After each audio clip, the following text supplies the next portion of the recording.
IAS officer की पत्नी तक सेफ नहीं होती थी, वो राज लालू जी चलाते थे। उनको तो बोलने का कोई नैतिक अधिकार नहीं। लालू जी को याद करना चाहिए कि 15 साल जो उनका राज था उसमें तो कोई शासन ही नहीं था। बिहार बराबर बलात्कार 32 बार कैसे देखते हैं? भाई थोड़ा नीचे चले विशाल।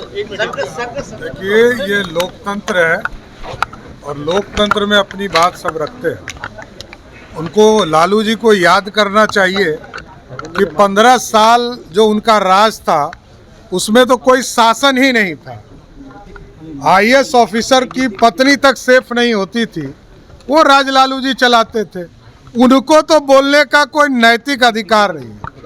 लेकिन आज देश के प्रधानमंत्री आदरणीय नरेंद्र मोदी जी को विशेष तौर पर धन्यवाद देना चाहता हूं कि लगातार 10 वर्षों से मन की बात के माध्यम से दुनिया को कैसे भारत से जोड़ा, मेकिंग इंडिया का सपना कैसे पूरा किया, लोकल फॉर वोकल को कैसे आगे बढ़ाने का काम नरेंद्र मोदी जी के नेतृत्व में किया, भारत के विरासत को कैसे दुनिया से जोड़ने का काम किया।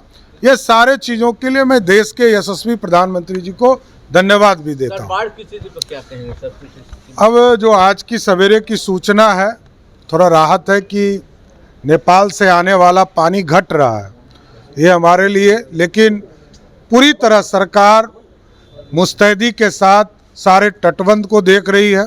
लगातार मुख्यमंत्री जी के निर्देश पर समीक्षा भी हो रही है और रात भर लोग पेट्रोलिंग कर रहे हैं, सभी बांध पर पेट्रोलिंग कर रहे हैं।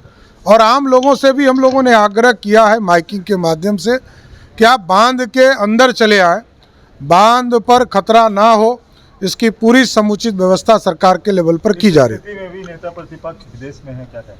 अब ये लोग विदेश ही घूमने वाले हैं, कोई देश में रहने वाले नहीं हैं। ये लोकतंत्र है और लोकतंत्र में अपनी बात सब रखते हैं। उनको लालू जी को याद करना चाहिए कि 15 साल जो उनका राज था उसमें तो कोई शासन ही नहीं था। आईएएस ऑफिसर की पत्नी तक सेफ नहीं होती थी, वो राज लालू जी चलाते थे। उनको तो बोलने का कोई नैतिक अधिकार नहीं।